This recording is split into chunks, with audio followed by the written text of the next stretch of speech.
Em vilarejos antigos do Japão, dizem que algumas raposas vivem entre os humanos. Elas caminham pelas ruas, sorriem, conversam, mas por trás dos olhos escondem segredos que não pertencem a esse mundo. Algumas protegem, outras enganam, e algumas observam você nesse exato momento. Você acabou de encontrar Kitsune.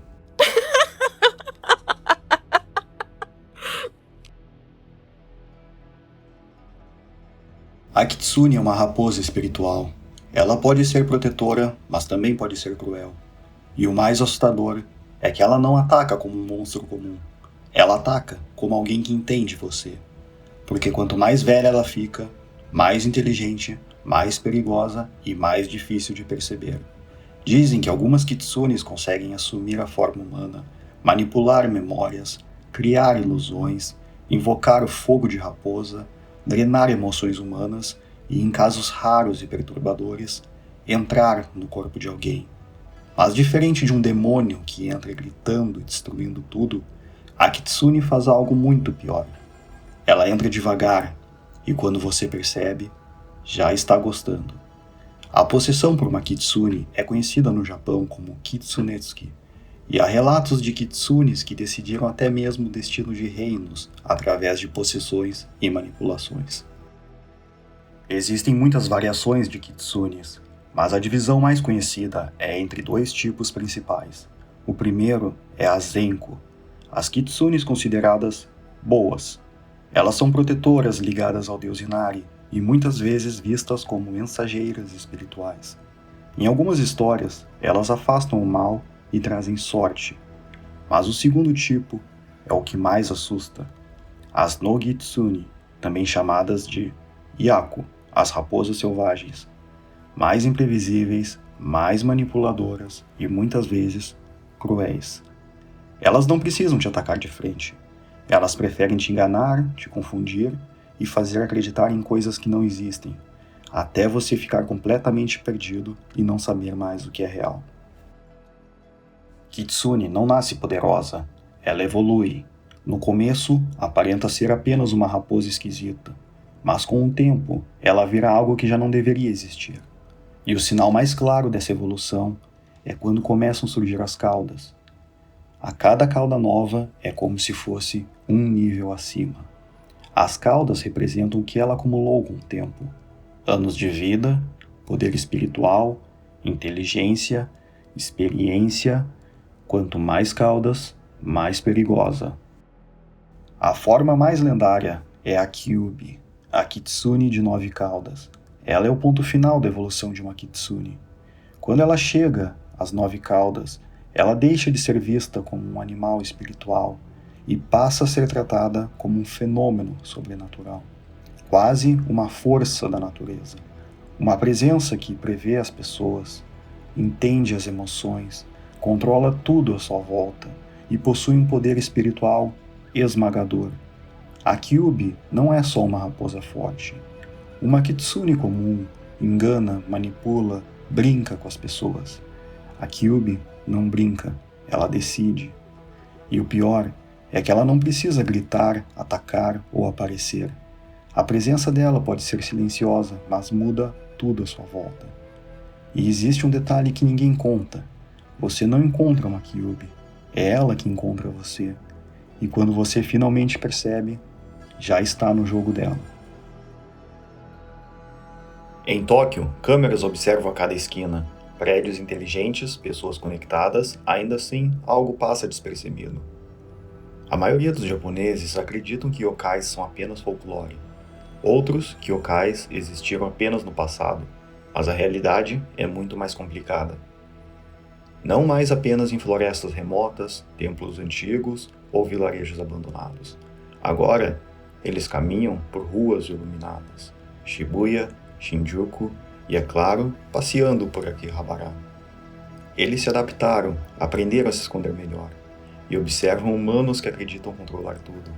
Entre todos eles, há um extremamente versátil e adaptável, uma presença antiga que aprendeu a sobreviver mudando de forma. Em Tóquio, ninguém para olhar para o céu. As luzes dos prédios são fortes demais. As ruas sempre têm movimento, e mesmo quando você está sozinho, Ainda parece que existe barulho no ar. Foi por isso que Ren começou a acreditar que aquilo era só cansaço. Ele trabalhava numa empresa pequena, perto de Shinagawa, salário baixo, horas a mais por necessidade e um chefe que sorria como se sempre estivesse te fazendo um favor. Ren não era fraco, ele só estava vazio. Acordava todos os dias com o mesmo pensamento. E se eu desaparecer, alguém vai notar? Foi então que naquela noite ele perdeu o último trem. Mas não por distração, por pura indecisão. Ficou parado no corredor da estação, olhando o placar eletrônico e vendo a última saída desaparecer. Sentiu um alívio estranho, como se por alguns minutos estivesse finalmente livre do seu próprio dia seguinte. O funcionário da estação já estava fechando algumas entradas. O som dos passos ecoavam e Irene notou uma coisa que não combinava com o lugar. Uma pequena luz tremendo ao longe. Não era a luz da estação, era a luz da rua. Era como uma vela, só que mais fria, mais azulada. Parecia flutuar acima do chão. Irene piscou, a luz se moveu devagar, como se estivesse chamando. Então, ele seguiu. A saída que ele pegou não era a principal. Era um corredor estreito, com cheiro de metal e poeira. Uma porta lateral dava a uma rua que ele nunca tinha usado. Do lado de fora, a cidade parecia diferente. Mais silenciosa, mais velha. Ren andou por alguns minutos até perceber um pequeno portão vermelho. Entre dois prédios, um tori apertado, quase escondido, como se estivesse ali por engano. Atrás do tori, um caminho curto de pedras levava a um santuário minúsculo, e na base um monte de oferendas. Moedas, incensos, presentes embrulhados e um objeto que parecia recente, um amuleto, um amomori branco. Ele não estava sujo, não estava gasto, parecia novo demais para estar ali. Ren olhou em volta, ninguém. A rua vazia, os prédios fechados, a cidade inteira respirando como se estivesse dormindo.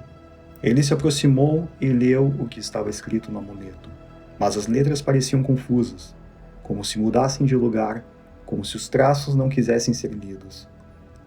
Ren riu sozinho, um riso seco sem alegria, e sussurrou, mais por sarcasmo do que por fé.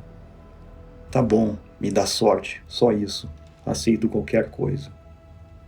Na mesma hora, o vento parou, o silêncio ficou mais pesado e uma sensação gelada subiu pelas costas dele. Ren virou rápido. Nada, só o santuário parado. Ele pegou o amuleto e guardou no bolso do casaco. Na volta, ele não viu mais a luz azul, mas naquele instante ele tinha certeza de que alguém estava atrás dele. Não correndo, não perseguindo, apenas acompanhando. No dia seguinte, Ren acordou antes do despertador, o corpo leve, a cabeça limpa, um tipo de energia que ele não sentia há anos. No trem, ele não abaixou a cabeça como sempre fazia. Ele olhou para as pessoas, e as pessoas olhavam de volta. Uma menina sorriu para ele, um homem de terno o cumprimentou sem motivo. E Irene passou a se sentir como pertencente àquele ambiente. Ao chegar no trabalho, seu chefe o chamou à sala e disse: "Você está diferente." Irene achou que vinha bronca, mas veio elogio. "Você está mais presente. Gostei disso." E pela primeira vez, alguém disse que ele era necessário. A semana passou como um sonho bom, tudo dava certo. Ele fechava bons negócios, as pessoas riam das piadas dele. Uma colega Aoi começou a almoçar com ele todos os dias.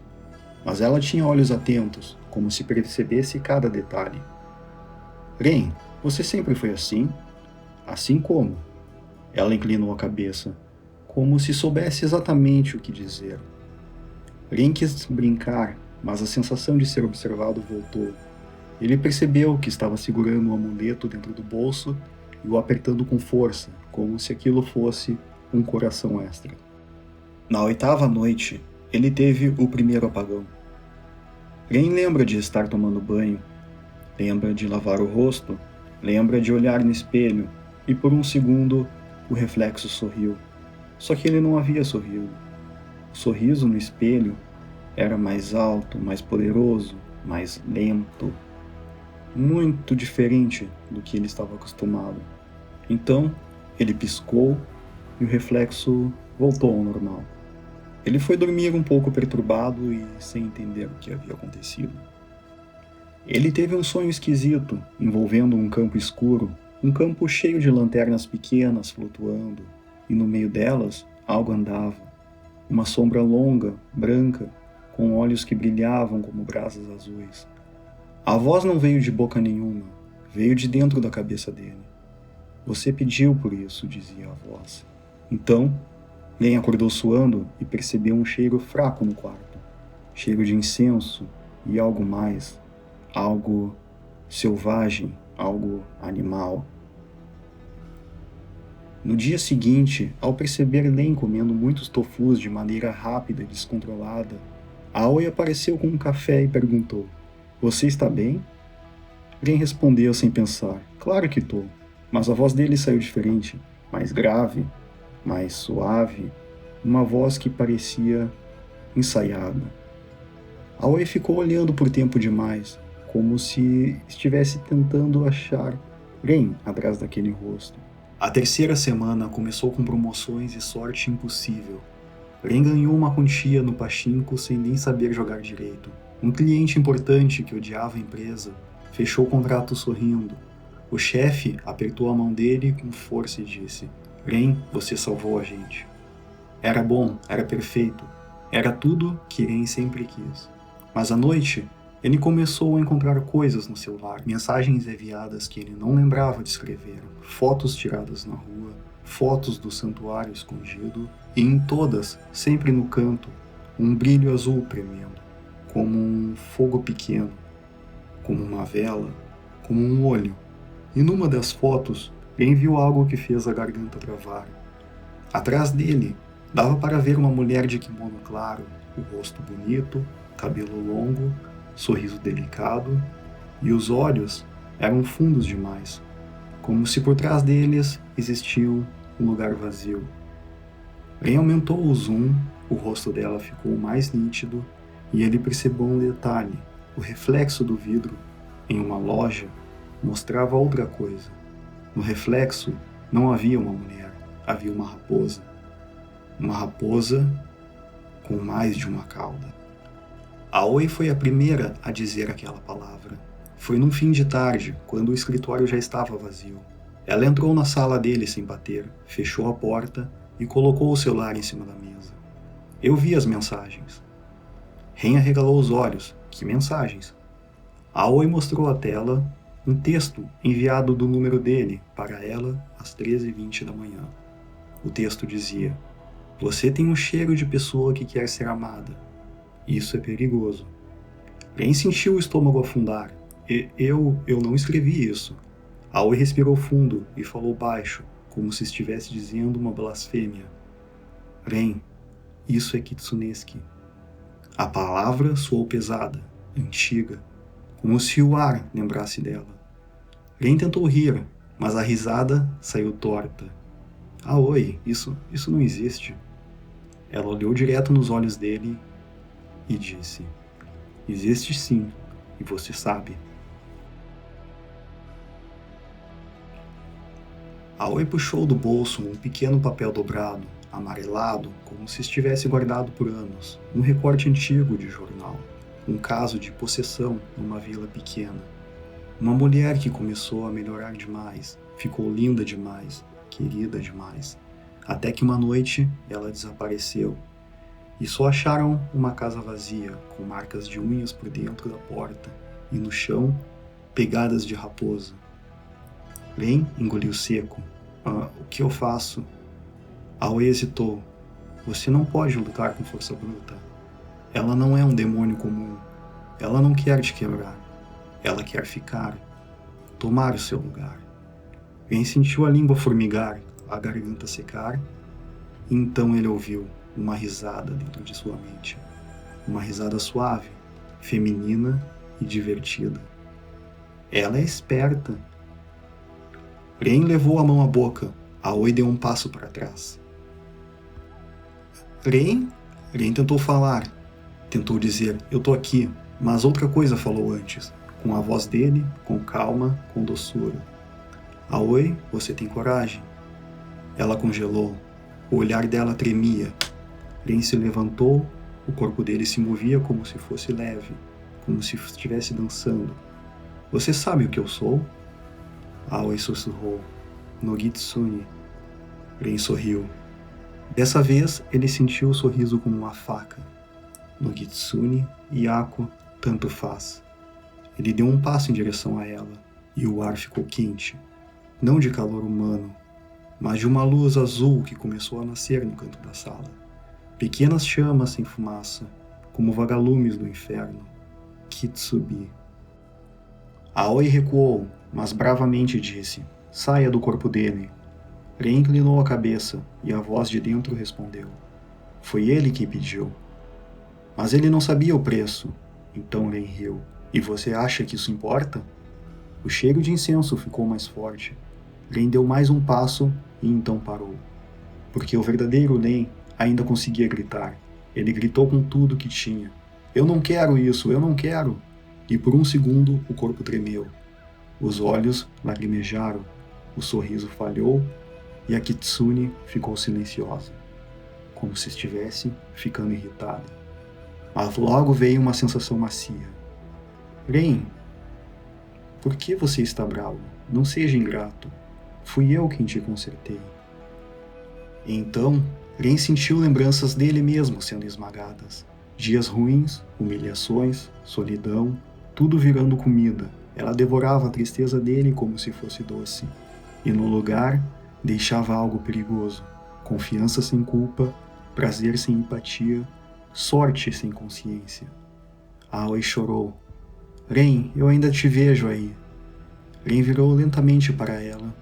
Os olhos dele estavam úmidos, mas o brilho por trás não era mais humano.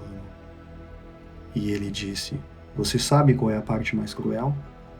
Aoi ficou em silêncio. Ren sorriu e respondeu: eu não entrei gritando, eu entrei devagar. E quando ele percebeu, ele já estava gostando. Naquela noite, Ren acordou em casa, deitado na cama, sem lembrar como chegou, o celular na mão e uma única mensagem escrita no bloco de notas: Aoi não vai mais incomodar. Ren pulou da cama desesperado, abriu o celular, chamadas não atendidas, mensagens não lidas, nenhuma resposta, tudo vindo de Aoi. Ren recorreu para a rua, pegou o primeiro trem, foi até o escritório e lá na entrada do escritório de Aoi, viu uma coisa presa na porta. Um amomori branco, novo, limpo, com letras que pareciam se mexer. Ren sentiu o estômago virar. Ele puxou o amuleto e no verso uma frase escrita, não em japonês, mas em uma língua que mesmo assim ele entendeu, porque estava dentro dele. Ela tentou me livrar de você, então eu a levei para um lugar onde ela não pode mais falar. Ren caiu de joelhos e no vidro da porta o reflexo dele apareceu. Ren chorando, mas o reflexo sorrindo e atrás do reflexo uma raposa. Alguns meses depois, Ren virou gerente, começou a usar ternos melhores, começou a ser respeitado, começou a ser amado. E às vezes, na madrugada, Ren se sentava sozinho na cozinha, o amuleto em cima da mesa, e ouvia uma voz feminina dentro dele, suave como seda. Você está melhor agora. Ren fechava os olhos e por um segundo ele sentia que aquilo era verdade. Foi então que ele finalmente decidiu se entregar completamente para a raposa. Se você ficou até aqui, se proteja de Kitsune e deixe o seu like.